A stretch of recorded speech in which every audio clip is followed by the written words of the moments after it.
Te dijeron que era solo un libro, una ficción enfermiza, un delirio monstruoso, pero lo que el Marqués de Sade escribió entre las paredes del encierro no fue un relato para entretener, sino una radiografía del alma humana cuando el poder no tiene límite.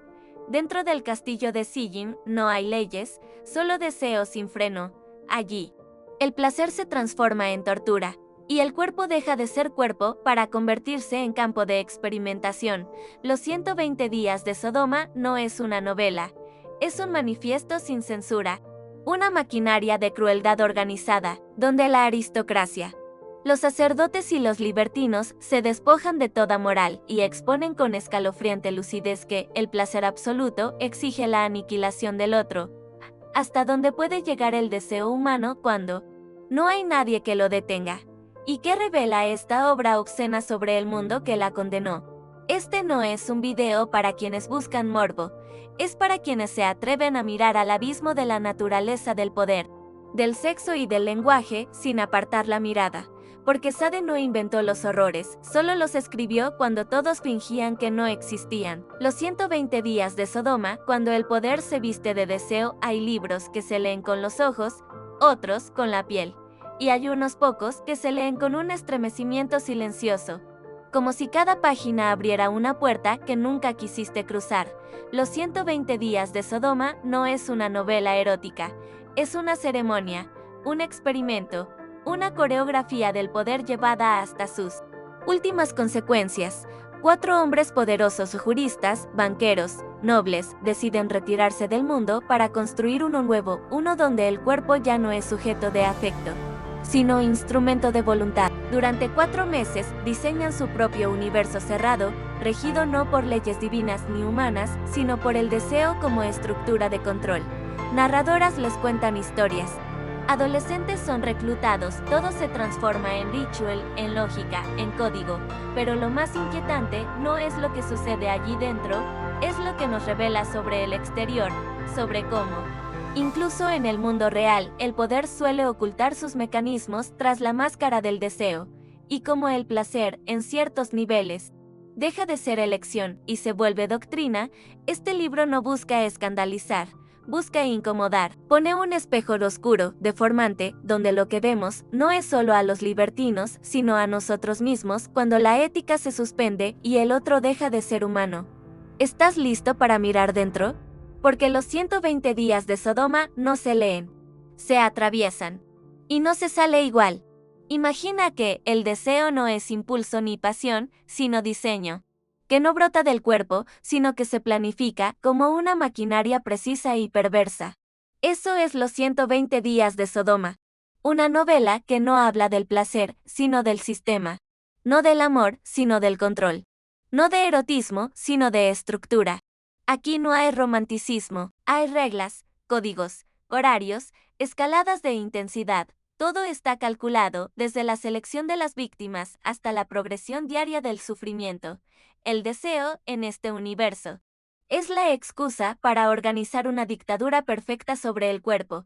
Y lo más perturbador no es el castigo, es la burocracia del castigo, el archivo del dolor, la clasificación del vicio, porque en este palacio cerrado, cada acto es registrado, cada cuerpo se convierte en número y cada transgresión en cumplimiento de un protocolo. Deled imaginó el erotismo como colisión entre carne y metal. Sade lo pensó como colisión entre voluntad y moral. Y lo llevó hasta el límite. Este no es un libro para buscar escenas excitantes. Es una autopsia del alma humana cuando se le arranca la compasión y se la reemplaza por norma. En los 120 días de Sodoma, el deseo no libera, somete. El sexo no une, administra. El cuerpo no goza, obedece. Y en esa obediencia se revela la forma más cruda del poder. La que no necesita gritar. La que se aplica con calma. Con método. Con silencio. ¿Todavía crees que sabes lo que es el deseo? Este libro te demostrará que lo más aterrador no es lo que se hace en secreto, sino lo que se planifica con tiempo. La historia de los 120 días de Sodoma, escrita en 1785 por el Marqués de Sade durante su encarcelamiento en la Bastilla, no es simplemente una narración escandalosa sobre excesos sexuales, es, en realidad, La construcción de un laboratorio del poder absoluto, un palacio cerrado, donde todo se permite porque todo ha sido previamente sistematizado. Legalizado en un universo alterno por sus propios actores, es un texto que se levanta como una arquitectura enfermiza del deseo llevado al extremo de la planificación, en donde cada acción, por monstruosa que sea, tiene una lógica interna que responde a una idea: controlar y deshumanizar. Todo comienza con 4 hombres de poder, un duque, un obispo, un banquero y un magistrado. 4 figuras que no solo representan las instituciones más importantes del antiguo régimen, sino también la hipocresía de una clase dominante que condena lo que secretamente codicia. Ellos deciden retirarse durante 4 meses a un castillo en la región alemana de Suiza llamado Siegen, un espacio remoto y fortificado, cerrado al mundo exterior. Su propósito: entregarse a la realización meticulosa de sus deseos más ocultos, sin límites, sin consecuencias, sin ley, para llevar a cabo este experimento. No escogen cualquier lugar. Siegen no es un refugio, es una máquina de tortura diseñada como utopía personal. El castillo tiene habitaciones preparadas para actos específicos. Hay horarios, turnos, jerarquías. Nada queda al azar. Esta rigidez convierte a la novela en un manual oscuro de organización totalitaria del cuerpo. No se trata de caos ni de desenfreno, se trata de la planificación matemática del abuso. La lógica es clara: cuanto más se controla el cuerpo del otro, más libertad experimenta el sujeto dominante. El castillo alberga a 24 adolescentes secuestrados o comprados, 12 niños y 12 niñas. Cuidadosamente seleccionados por edad y belleza, se incluyen también 8 jóvenes mujeres esposas para funciones específicas y 4 experimentadas prostitutas que narran sus historias de vida. Cada noche, estas historias no son entretenimiento, son el marco teórico. Cada noche una de ellas relata un recuerdo de un crimen, una perversión, un acto impensable, y ese relato sirve de guión para los actos del día siguiente. Así, la violencia se convierte en pedagogía, las anécdotas se transforman en instrucciones, la vida de los demás se convierte en material didáctico del horror. Cada jornada está planificada con precisión. Los 120 días se dividen en 4 ciclos de 30 días, cada uno dedicado a un tipo progresivo de perversión. El primer mes a los placeres simples, el segundo a los complejos, el tercero a los criminales y el último a los mortales. El castigo y el dolor aumentan progresivamente, y los cuerpos se vuelven desechables. Este sistema narrativo revela una estructura muy cercana al modelo de Estado totalitario. Aquí, los jerarcas no solo mandan, diseñan la realidad, y cada cuerpo torturado es una afirmación de su poder divino, artificial y legítimo, pero más allá de las descripciones explícitas y sádicas. Lo más inquietante es el tono impasible. No hay remordimiento, no hay culpa, todo se narra con una frialdad burocrática. Los abusos se documentan como si fueran transacciones. El Marqués de Sade nos obliga a leer el mal desde el lenguaje de la lógica. El sexo no se trata como pasión, sino como administración del otro. Y eso hace que el horror penetre más hondo. Curiosamente, la novela no tiene un final. Sade no logró completarla. Escribió el manuscrito en un rollo de papel de más de 12 metros, que escondió en su celda. Se pensó perdido tras la toma de la Bastilla, pero fue redescubierto más de un siglo después. Esta falta de final le da un carácter infinito al castigo. No hay redención. No hay clímax. No hay justicia. Solo una maquinaria que sigue girando y girando, alimentada por cuerpos sin voz. La historia no busca entretener, sino perturbar. Nos enfrenta con lo más brutal de nuestra condición humana, la capacidad de desear lo que destruye, de organizar el mal como un ritual cotidiano, de justificar lo imperdonable con la excusa del goce. Y si bien fue escrito en el siglo XVIII, los 120 días de Sodoma se ha convertido en un espejo incómodo para cualquier época que se atreva a mirar sus sistemas de poder y represión con honestidad. En resumen, esta historia no es sobre sexo. Es sobre lo que sucede cuando el deseo se libera del alma y se encadena al sistema. No hay gemidos de placer sin el eco distante del llanto en los 120 días de Sodoma. El castillo de Siegen no es solo el escenario del desenfreno, sino el teatro macabro de una obra donde el poder se representa sobre cuerpos frágiles. y en esa representación milimétrica, repetitiva, sin emoción visible, la crueldad se vuelve liturgia, el placer una política y el deseo una herramienta de destrucción. Lo verdaderamente perturbador no es la obscenidad del acto, sino su frialdad. Nada en esta novela es improvisado, cada castigo ha sido calculado, cada cuerpo ha sido numerado, despojado de nombre, historia o voluntad. La crueldad no es estallido ni furia, es método. Se ejecuta con precisión científica, sin necesidad de gritos ni descontrol.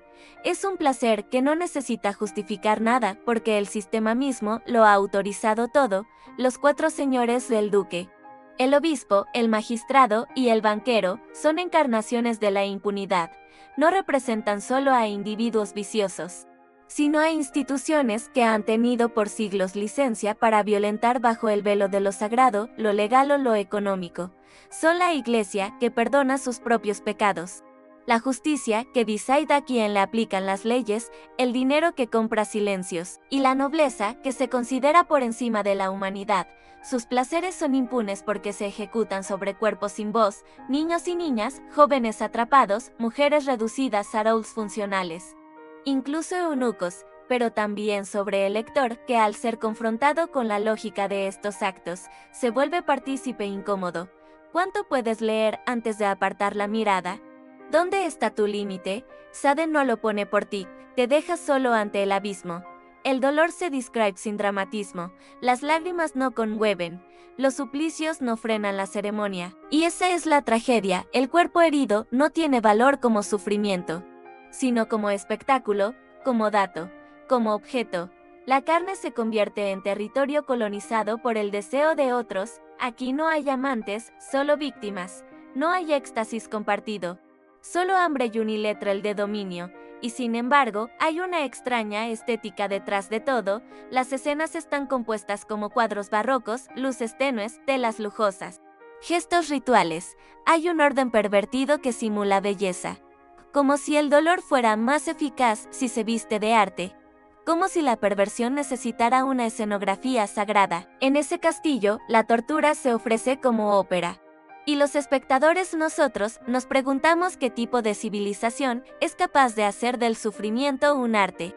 El placer no se reduce al cuerpo.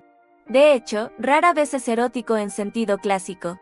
El placer aquí es mental, ideológico. El verdadero goce es mirar cómo se destruye algo puro, cómo se quiebra la voluntad, cómo se transforma a un ser humano en una cosa obediente. Esa es la verdadera pornografía de esta historia, no lo que se hace, sino lo que se deshace. Y en la cima de todo está la estructura. Todo tiene normas, turnos, castigos si no se sigue el guión. Como en los regímenes autoritarios, no basta con ser obediente, hay que serlo con estilo, con elegancia, con ritual. La deshumanización no solo es efectiva, es coreografiada. Y esa danza del poder es más aterradora que cualquier castigo físico. ¿Qué lugar queda para la emoción real? El miedo es constante, la vergüenza es sistemática, la esperanza es una enfermedad que se extingue rápido, pero el verdadero monstruo no son los actos, sino la normalización. Cuando todo está permitido, nada duele más. Cuando no hay límite, el alma deja de resistir. Y entonces, el sistema ha vencido. Lo más espeluznante es que el texto no busca provocar por provocar. Busca mostrar lo que sucede cuando se naturaliza el abuso, cuando la moral se retira y deja campo abierto al placer sin conciencia, cuando el poder no necesita excusas y el deseo se convierte en doctrina. Lo que ocurre en Sigyn no es una fantasía, es una alegoría de todo sistema donde unos pocos gobiernan los cuerpos de los muchos. Y lo hace con crudeza, con la lucidez enfermiza de quien no quiere consolar, sino sacudir, de quien no escribe para ser leído con placer, sino con escalofrío. Porque hay placeres que matan, pero hay sistemas que matan placeres, y los 120 días de Sodoma no es sobre sexo, es sobre cómo el sexo puede dejar de ser humano cuando el poder lo convierte en arma. No es un libro sobre erotismo, sino sobre poder absoluto. Aunque a menudo se etiqueta como una obra pornográfica, Los 120 días de Sodoma es, en realidad, Una disección feroz del poder sin límites. El Marqués de Sade utiliza el sexo como una excusa para exponer como el placer. Cuando se divorcia de la empatía y se somete a la lógica del dominio, se convierte en una herramienta de destrucción. No hay amor. No hay reciprocidad, solo voluntad de control. Cada cuerpo es un símbolo, no un personaje. Los jóvenes, las muchachas, los sirvientes, incluso los propios libertinos, no son retratados como personas completas, sino como funciones dentro de una maquinaria del deseo. Sade los reduce a órganos, a actos, a categorías. Esto es deliberado, muestra cómo los sistemas totalitarios despojan al individuo de humanidad. El cuerpo se convierte en un instrumento y la subjetividad desaparece. La estructura es parte del castigo. El libro no es solo cruel por lo que narra, sino por cómo lo narra. Sade diseña su obra como un catálogo meticuloso de actos, días, reglas, horarios, con una obsesión casi matemática. Esta organización abrumadora, repetitiva. Impersonal transforma la lectura en una experiencia opresiva. No hay descanso, no hay respiro.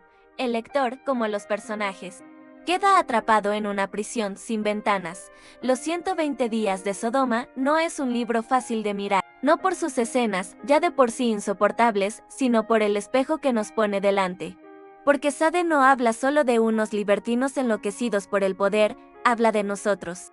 De lo que sucede cuando la moral es sustituida por la lógica del deseo absoluto. De lo que queda cuando el cuerpo se vuelve mercancía, número, función. Sade nos obliga a hacer una pregunta incómoda. ¿Qué ocurre cuando el placer se emancipa del amor, de la ética, de la reciprocidad? El resultado no es libertad, sino tiranía. No es gozo, sino devastación. El placer que no conoce límites se convierte en su propio verdugo. Esa es la gran paradoja de esta obra. Los libertinos, que buscan el éxtasis sin freno, acaban encerrados en una rutina mecánica, donde ni el horror los sacude ya. Son víctimas de su propia obsesión, en un mundo donde el cuerpo es tratado como herramienta. El alma desaparece, la emoción muere, la poesía calla, lo único que queda es la estructura fría, rígida, implacable de un sistema que repite una y otra vez el mismo ritual de violencia disfrazado de placer, como una fábrica del dolor con estética de palacio, pero el verdadero escándalo de Sade no es su violencia, es que nos recuerda que el mal puede organizarse, planificarse y hasta vestirse de lujo, que lo monstruoso no siempre grita, a veces susurra con educación, con método, con sistema. Los 120 días de Sodoma es una advertencia radical envuelta en erotismo extremo. Cuando el poder deja de tener límites, el cuerpo deja de ser humano. Y en ese abismo, ya no hay deseo, solo silencio y cenizas. Bienvenida al canal Versión Sádica. Intensa y poética, tú no llegaste aquí por accidente. Llegaste porque algo dentro de ti quiere mirar donde nadie mira. Porque has sentido ese deseo que arde, y que el mundo insiste en llamar vergüenza. Te dijeron que imaginar era peligroso, que desear era pecado, que el cuerpo debía ser obediente y el placer castigado. Pero aquí, las cicatrices cuentan historias, los susurros se vuelven gritos, y el dolor se transforma en arte. Este no es un canal, es un umbral, un altar de confesiones no dichas, de cuerpos que aprendieron a gozar mientras eran quebrados, de almas que se resistieron, sintiendo. Aquí no hablamos de erotismo barato, hablamos de castigo ritual, de belleza en lo prohibido, de como el placer, cuando es negado, se convierte en un acto de venganza. Suscríbete, comparte, permanece, no por mí, sino por ti, por todo eso que has callado demasiado tiempo, y que aquí finalmente puede arder en voz alta. Este no es solo tu canal, es tu espejo, tu herida, tu confesión más oscura.